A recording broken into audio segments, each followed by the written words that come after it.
Welcome back to the program. So I've been putting out a lot of the different shows, putting them in the investigative section, the best of section for investigative shows. And I'm only on W, okay? There's a lot of shows, so it's going to take a while. But I wanted to just talk about what everyone is probably talking about. It looks as though the hood rat, Letitia James, is probably going to be the first one that is going to fall. Okay, because there's been a criminal referral for her prosecution today. Now, I'm going to get into that later, but what I want to do first is kind of give you a little bit of background as to where we are and how we got here.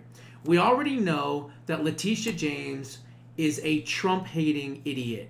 She basically ran in New York for the position of Attorney General on a Get Trump platform. I will do whatever I can and I will get Trump. Well, that overzealousness, she probably should have realized that she has a ton of skeletons in her own closet and she's not squeaky clean. So she's not very bright to run out there and immediately say, I'm running to get President Trump. And what does she do? She goes after President Trump for his properties, saying that he inflated the value on his properties. Well, at least he didn't lie and say he was married to his father like you did. And there's a lot more than just that. I'll get into the Virginia stuff in a minute, but this show, I really want to break all of this down. Now, about 2 weeks ago, maybe even less, there was a report, and I touched on it. And it was about Letitia James lying on a mortgage application to buy property and actually signed that her and her father were married. Okay? I'll break it down. So let's see. Loan documents signed by New York Attorney General Letitia James basically show in 2011 that she refinanced her apartment building based on false information and highly questionable hardship claims. In her loan documents, James claims that her multifamily apartment building at Lafayette Avenue in Brooklyn had only 4 units, okay? Even though the official certificate of occupancy indicated 5 apartments. Was that just an oversight? Could she not count? I'm pretty sure she can count. Okay? This may seem like a minor point, but it's not. James's false claim helped her obtain a 2.7% government-backed HAMP loan that was unavailable for landlords with more than, say it, 4 units. Okay? So in other words, she had 5, she wanted to get this loan, but the loan, if you had 5, you couldn't get the loan. So what did she do? She lied on government forms. Okay? An attorney general for the state of New York lies to get one over and defraud a lending institution. Now, 2.7% government-backed HAMP loan unavailable for landlords with more than 4 apartments in a given building. James also claimed financial hardship to qualify for the loan despite having an income of over $126,000 in 2011. Oh, it gets worse. There is definitely a pattern here that we'll discuss, but in the spring of 1983, Letitia James was only 24 years old and living in Brooklyn with her parents. She had graduated from SUNY Lehman College in 1981, and she would not begin law school at Howard University in Washington, D.C. until the fall of 1984. Now, according to New York City Department of Financial Records, on May 20th, 1983, Letitia James and her father, Robert James, took out a real estate loan from Cadillac Funding Limited, spelled K-A-D, for $30,300 as, quote, husband and wife.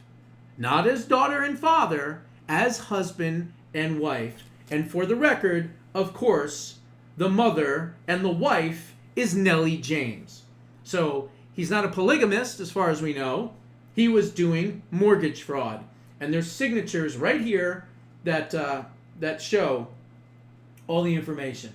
So the husband and wife designation is clear and in capital letters on the very top of the first page of the loan documents on the signature page, which reads Robert James and Letitia James, his wife. Okay?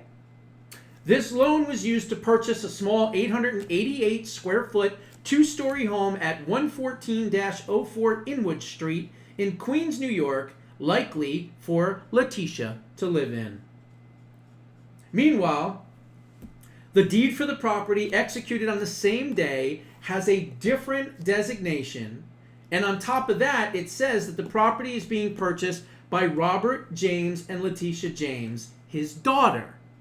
So they weren't even smart enough to cover up the part that says his daughter. So you have a loan document signed by Letitia James and her father as husband and wife, and on the same loan documents, it literally says his daughter. Not very bright at all. Unreal. And this is a pattern.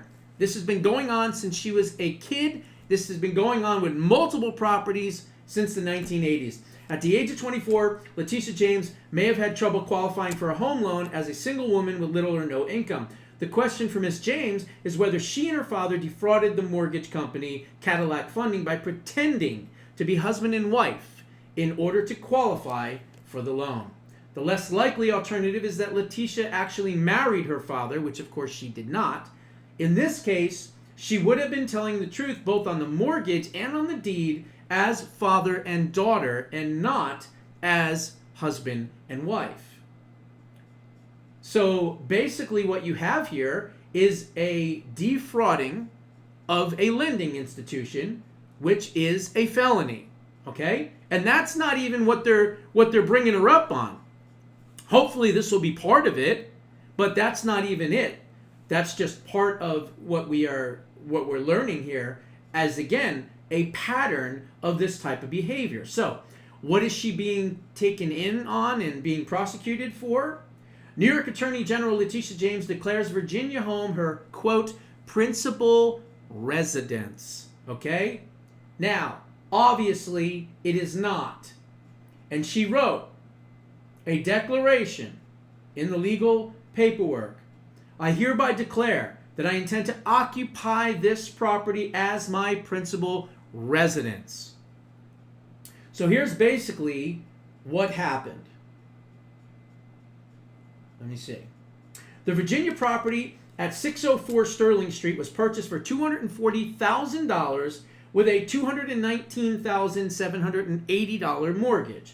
The deed lists James and Thompson Hairston as co-owners in, quote, joint tenancy with right of survivorship as at common law, end quote.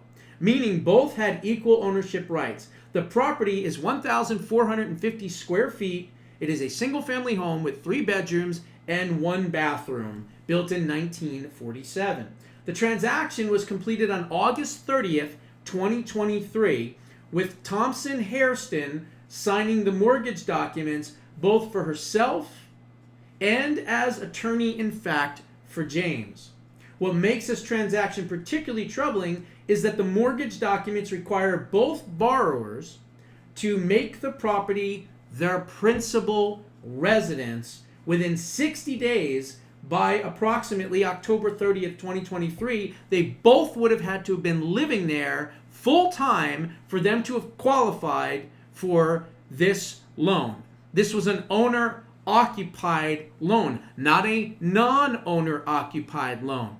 Non-owner-occupied loans are higher risk for a lender. I used to be a mortgage broker before I was in broadcasting. I should know this stuff. And so the rates are not as good for a non-owner-occupied. They're better if you're the principal resident and you're an owner-occupied. So once again, we saw her marrying her father to defraud Cadillac Funding, Now she's doing the same thing by lying to get a better rate, to defraud this mortgage company in Virginia, to say that she lives at this location. Now, it gets even better. She maintained it, she would have to have maintained it till October 30th, 2023, and maintain it for at least 1 year, placing the occupancy deadline squarely during the Trump trial.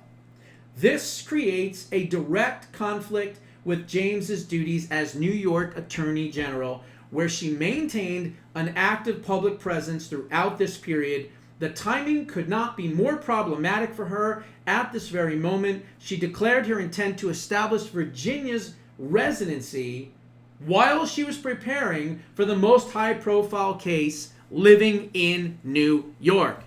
It was not her primary residence. She was living in New York, okay? She was living in New York, in Manhattan, as a matter of fact. Legal requirements. This isn't simply a matter of having multiple homes. New York Public Officers Law, Section 3-1 is unambiguous. No person shall be capable of holding a civil office who shall not have resided in this state for the required period. The state constitution, Article 8, Section 13, subset A, specifically requires the Attorney General to be, quote, a resident of the state for 5 years immediately preceding election. She was apparently in New York, but she's saying that she lived as a owner-occupied property in Virginia, which she didn't. Furthermore, Public Officers Law 301-1 subset D mandates that an office becomes vacant when the office holder ceases to be an inhabitant of the state. So while she was going after President Trump and talking about his properties and how they were being inflated and all this other crazy garbage that she was doing, she was defrauding a history and a pattern of defrauding lending institutions, and she actually could not have even been the Attorney General because of what she was doing. So again, this whole thing is now blowing up. See, she had such hatred and such vitriol for President Trump that it's biting her back in her fat ass. That's what's happening right now. Furthermore, the consequences under New York law are immediate and severe. When an office holder moves outside the required jurisdiction, they can no longer legally hold their position. So what does that mean? She should be thrown out of office now. Not tomorrow, not next week, right now. And I don't know, if she's going to be under criminal indictment, they're doing a criminal referral to the Department of Justice. If they indict her, she's done. She has to resign immediately at that point. If James declared Virginia as her principal residence, which of course she did, which the power of attorney clearly shows a record of her doing, and this was indeed her intention, which of course it clearly was, then she may have triggered an automatic vacancy in the office of Attorney General under New York state law, potentially invalidating her authority during the very period that she was prosecuting President Trump, her highest profile case. So, that is what is happening to Letitia James. And it couldn't happen to a nicer hood rat, as far as I'm concerned. So now I'll wrap it up with what has happened today. The Trump administration has criminally referred New York AG Letitia James to the Justice Department for mortgage fraud immediately. And so let's see here. The Trump administration criminally referred the Federal Housing Finance Agency, FHFA, accuses Letitia James of falsifying records, citing a 5-unit property in New York that she claimed was only 4 units in order to get a more favorable mortgage loan. Then it goes on to talk about, for more than 20 years, Letitia James has a history and a pattern of repeatedly claiming that her apartments and her houses are owner occupied when they're not, in order to defraud financial institutions so that she can get better rates, better mortgage terms, better whatever having to do with all of that stuff. This is not a minor discrepancy or an oversight, okay? Lying to a bank about the unit count enabled Letitia James to secure more favorable loans, including a 2011 Home Affordable Modification Program HAMP loan that saved her tens of thousands of dollars in interest and rates annually. Letitia James was able to secure a conforming loan through Fannie Mae, Freddie Mac, since that they are only available on properties up to 4 units. So here is more on this with the Virginia property.